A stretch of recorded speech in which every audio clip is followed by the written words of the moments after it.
Hi everyone. So today I have another interview with author T Sathish, and he has written two books actually, and we're going to discuss about both of them. So the first book is Life in the Sunshine, which is an autobiography of an unknown cricketer, which is quite interesting because an unknown cricketer. I really thought that it could be about like any aspirant who wants to get into cricket, or maybe like as any everyday boy in any neighborhood that plays gully cricket or something like that. So that was quite interesting. And the second book is Long Run, A Paradise Augmented, which is strikingly different from the earlier one. And here there are very two different plot lines that are being explored. So my first question to you as an author is, who are you? Who is T Sathish? And if we talk about something beyond writing, who are you? What is your personality? What do you do? And anything that can make the readers understand you better. Sure. Yeah. Hi everyone. Thanks for having me on this forum. As an introduction, I work in the IT information technology industry. Been running projects and now leading a practice within one of the companies. Name is Coforge, Signity Technologies. So been a long career, more than 20 years in the industry, and I'm always a very avid reader, player of cricket. So a lot of others apart from my professional career, there have been other areas of interest for me, and I read eclectically across business, fiction, non-fiction, all the usual self-improvement kind of books as well. So all kinds of them. So at some point in time, I thought I should explore my writing as well, because I was always had the gift of writing well. People have appreciated all through my life. Well, I write even simplest of things, writing an email or a letter in the earlier days. So there are two streams. Again, I started. One was on the fiction side, where I wanted to write a book, which I have it in front of me, the two books that I've written. And the other is cricket, which I very closely follow. So I write articles on my own Substack, plus the roar.com, which is an Australian sports website on which I contribute my articles as well. So that is more contemporary in terms of cricket that is going on, my commentary on what has happened, and some sort of an analysis kind of a thing, right? So that is how I have continued my passion, both writing, reading. Like I said, I'm an avid reader, read across various subjects, whatever is in vogue, whatever is not in vogue. Not much of a classic guy. I haven't gone back and read Shakespeare's or things of that kind, but I do read a lot of contemporary books. That's been my background, and I quiz as well. Avid quizzer, lesser participant than more a listener, and I enjoy knowing trivia. That's the sort of personality I like. So can we say that you are more into reading non-fiction, and it's quite interesting that you have written something that was more like a fiction kind of thing? Yeah, so I have read both, right? So I read both fiction. There was a phase where I was reading only fiction, and then there was a phase. So it changes, right? So it depends on what if there is a good fiction novel that comes through, then I do take and read.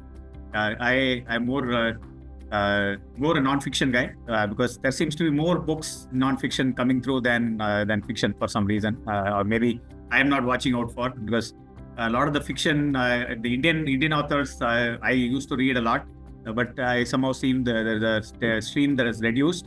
They are also moving more towards non-fiction kind of books, writing books of that kind. So I'm seeing more publicity being given to their non-fiction writing. Like say even Chetan Bhagat has come up with some books which are on the non-fiction side, and some of the others who I used to track are not writing much on the fiction as well, right? So that I think maybe there is a trend, because people are making more money from a publisher point of view on the non-fiction side. So maybe that's where the push is in terms of books as well. So, if we talk about your books, they both are strikingly very different plot lines. One is more rooted in the kids of today, and I felt that maybe if someone reads, they would feel differently. And the other is very much rooted in the adult life of a person. My first question to you is, what inspired two completely different plot lines? How did you get the idea, or how did it happen? Yeah, so it's more a reflection of what I have passed through, right? So there are two phases. So I'm in the middle age, in my mid 40s. So there are two phases I've had. One is being a young guy coming up to college, and then from college to the professional life that I had. So those are the two phases that I have experienced in life. So I've written on the two phases, right? So maybe when I get older, I'll write something about my middle age, right? So once I've gone through that. Again, cricket is an area of passion, and then the markets is another area of passion for me, even though I don't work there. A lot of software that we have developed has been for the financial markets. So I've closely followed the industry and people who work in the financial markets. So that's how these two, both cricket as well as financial markets, are adjacent to my careers, right? Not necessarily, I'm not part of those industries, but I've seen that, and I wanted to sort of write about a fictional character, but learned from observing people, others, right? So I won't say it is 100% fiction. It is inspired by what I've seen, because I've been part of it. Well, but still, since there are two books, if we were to handpick one, this one is more closer to my heart, which one would it be? Yeah, so Life in the Sunshine would be closer to my heart because that's a play, that's a cricket I was involved in, right? Playing gully cricket, going through the motions of trying to get selected for your state and school and things like that. So I've been very closely involved. Like I said, from a financial markets point of view, I have not been a financial markets person. I have not been a trader. I've not been a person who's worked in the financial services industry. But because we develop software for that industry, I've been part of that whole environment. But I've personally not been a trader professionally, even though I do have my own equity portfolio, for my investment and things like that. But I've not been a trader in that milieu. I've not been directly involved in that. So I would say from a experience point of view, the Life in the Sunshine is a lot closer because I have lived that life, albeit in a different. Nothing of what is in the book has happened to me. Maybe 10% from my experiences. Rest is fiction, and then long run is 100% fiction. I've not been part of that crowd. So since you are now into trading, developing softwares for that, can we expect a book on stock market or something like that in the future? Yeah, maybe. So like I said, long run already is a stock market related. Something which is educational in point of view. Oh, okay, education. Yeah, there is plenty already. I don't intend to write anything on that. Yeah. My the next book I've already submitted the manuscript is on in movies, right? So movies is another area of interest. So I've written a filmography on Rajinikanth, right? Going through some of his major movies, talking about what I liked about how he's done it. So that will get published next year. Already signed a contract. I don't think I can talk about it, but. Next year, we'll get it. When the time comes, we'll make the announcement. So that is more like a non-fiction thing. How about non-fiction? Yeah. How about filmography? How about your next plan for fiction writing? Yeah. So see, fiction as it is, it depends on inspiration, right?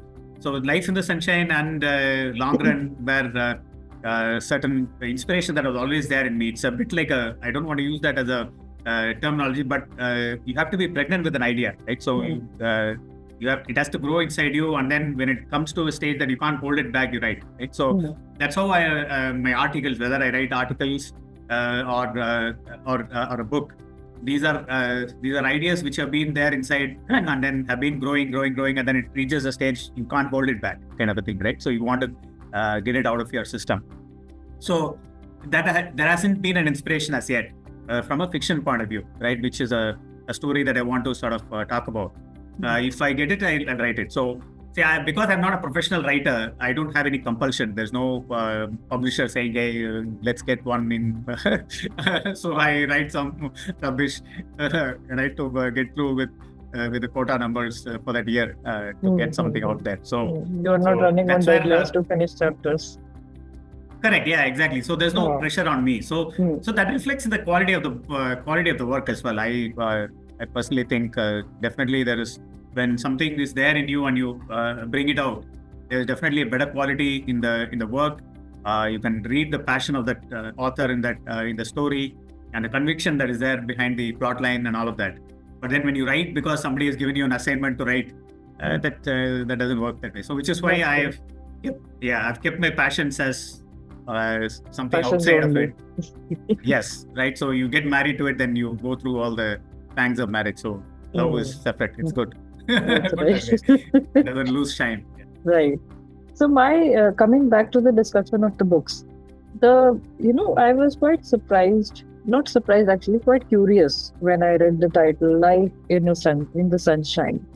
So how did you decide upon this title? Why Life in the Sunshine? Is it because you were playing cricket in the sunshine, or why? Why exactly? Yeah, so there are multiple reasons. One is obviously cricket being an outdoor sport you play when the sun shines, right? So that is one. The other is the growth phase of the people, right? So it's a very sunny period of your life. You're growing through as a youngster. The whole life is ahead of you. So you're basically in a very sunny.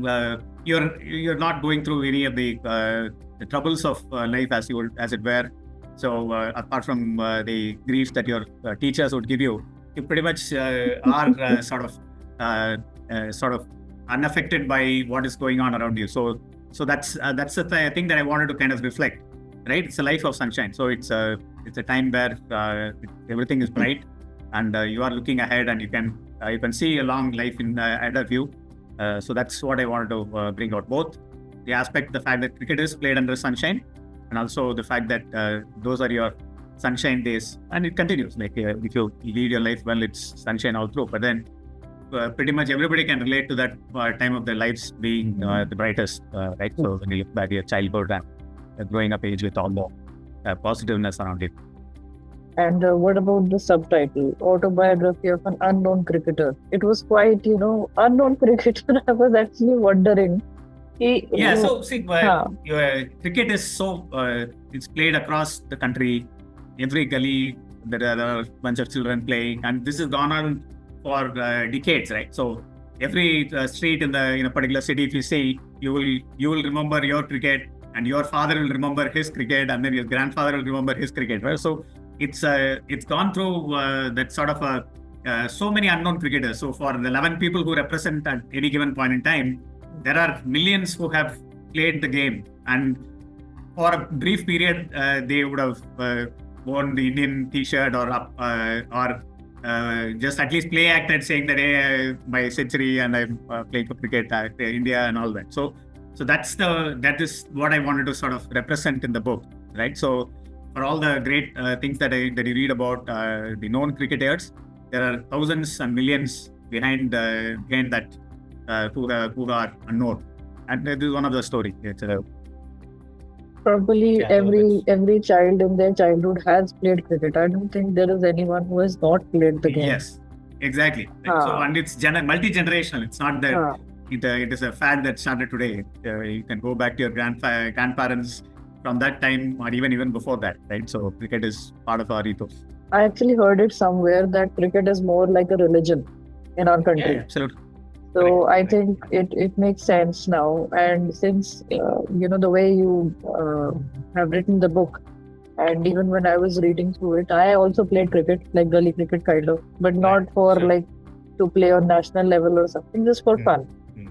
Like, kids have this desire to play. So I used to play in that way. And to a large extent, whatever you were saying was quite relatable, even for me, who has not played for years now.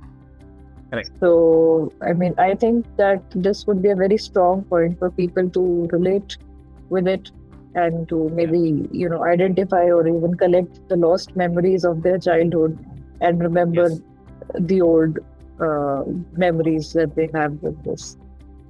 So if you go through the reviews of the book on Amazon or wherever, you'll see that many of them talk about the nostalgia factor. Right? So people who are able to that go is back there. to their...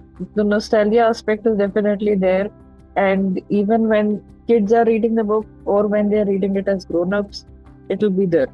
They won't forget this one aspect of the book. So when we talk about creating the characters and situations in the book, how easy or difficult was it for you to make that happen? Yeah.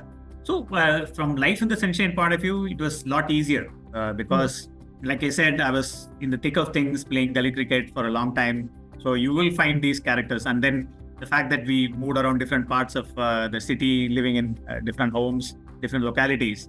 So you meet a bunch of characters, across, and then going to the stadium, playing with, watching cricket or playing some small level cricket. So you do come across various characters, right? So a lot of that is reflected in the book, right? My own take of those. That's how the group of friends is also a representation of this sort of people that I've seen as we grow up, and that's how we are able to characterize it, right? Similarly, same for the long run as well. So those are the sort of people that I've encountered during my time interacting with the trading community in the banks that we worked for, right, as software developers. So that is a lot of it is picked from the people that we have seen, right?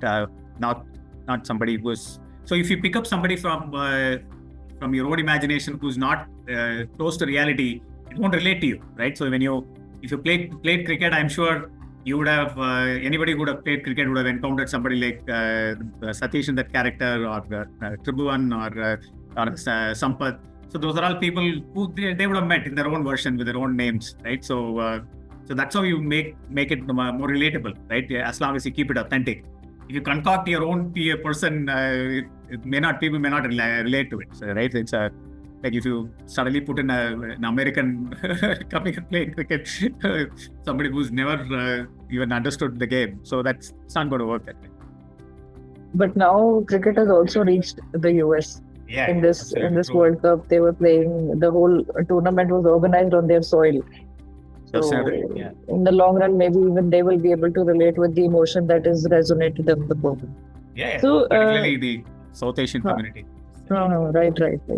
So my next question is, how much research work did it take? Or was it just like you sat one day and you made a draft of all the memories that you had and you just started writing? How was the process of writing all this? Yeah. So the process of writing for both the books has been, the research is essentially thinking back, right? So look at what is it that has happened, and then also your various books that you've read, right? So because this is fiction, the research is more imagination, I would assume, right? So you need whenever I write anything, my writing time is much smaller as a proportion while compared to my thinking part, right? So I do all the thinking, and then the writing is maybe 10-15% of the time is all that it takes, right? So I imagine, then go through that when I go to my gym or walk or do whatever. That's the time I think, right? So about 3 to 6 months, the idea was in my mind, and how to take the plot, multiple plots, the direction that it needs to, and then also trying to remember styles of people whom you like. Like, for example, in long run, I adopted the non-linear sort of method, right, to go through different plots, one in a different time scale than the other. So I used a lot of movies that I've watched with that sort of non-linear screenplay. while Life in the Sunshine is is a regular plot. So through what are the experiences that we had when you think back, the fun events that we had, and how can that be fictionalized and created. So a lot of it is ruminating, right? Rumination time, sit and think. That's a lot more, like 70-80% of the time goes in that. Very less research because Life in the Sunshine, particularly, all of that I've written is there in my memory. The cricket, the real cricket, and all of that. So I just had to go through some scores and things like that from in the internet to pick it up. So very little. Whereas from long run point of view, because I'm tracking the .com boom of the 90s, so I had to go read and do a bit of research on the internet, plus some books that I've referenced, from which I had to take those dates and events, because when the character is set in that time, he has to run with reality because it's a real time. It happened, right? So if you are just juxtaposing a fictional character into that real scenario, so those events have to be real, really that happened. The time, date, even the weather. For example, in New York, I went to the old archives of weather.com to see what was the weather on that day in New York at that particular time, and then I included those elements saying it's a cold day or a snowy, things of that kind, to make it as real as it can be, right? So that's the sort of research that I had to do. Long run had a lot more research to be done because it was on events, real events, while cricket also were real events, but I remember all of that, so because I lived through that. So talking about long run, again, what inspired the title particularly? Long run, Paradise Augmented. Is it like long run, like we said, we have these plans in the long run? That was the base of the title, or what exactly was the title? Yeah.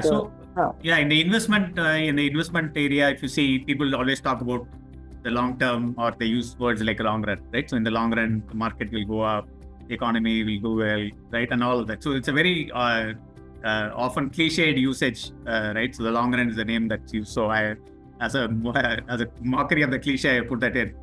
The Paradise Augmented is because the protagonist loses his eyesight, right? So Paradise Lost wanted to bring that Milton's book. So like that is the reference. I did have that in my mind for once. I did have that. Correct, yeah. So it is exact. So the subtitle is exactly from that, Paradise Lost to. So here it is Paradise Augmented because of what happens. He embellishes his memories. So that's why the augmented comes in. So he lives in his own augmented paradise, which is what it is. In the long run, that's what he ends up being.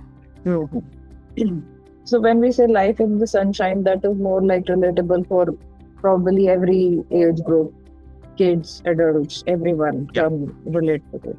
But when we talk about long run, who do you think can be a perfect target audience for this? Yeah, so here, because the subject area is, it is a slightly matured sort of subject area, right? Both from the industry point of view, the industry in which this guy works, right? Raghu works in the investment area. So you need to have some liking for that, right? So you won't be a 15-year-old liking it, right? So it has to be somebody about 20, somebody who's done some formal education and thinks about finance and things like that. But then from a learning point of view, how to face adversities and coming out and that sort of perspective, anybody can read, right? So even a youngster can read it. But then I kept an adult audience in mind when I wrote the story. Somebody who doesn't get put off by the financial language that comes in. Today, if you see, I see many people, at least in a sort of educated sort of milieu, in the urban milieu. Many have taken into investing and the stock markets and things like that has come into the lexicon, right? So it's a lot easier for anybody who's not even from that industry, but has taken a liking to this, the financial markets per se, to be able to relate to the story, right? But the character as it is, there was an inspiration, which is like some 15-20 years back, I think the early 2000s. On CNBC, there was an actual visually handicapped person who was working for JP Morgan. He had come on TV, and he spoke about his life in the industry. So I had that character in my mind. I wanted to write a story around that sort of a person. How he or she would have, but that person had lost his eyesight from a very young age, so he didn't have to go through a sudden loss of vision, which is what the book is. But then that character is the inspiration. That person came in my was there in my mind.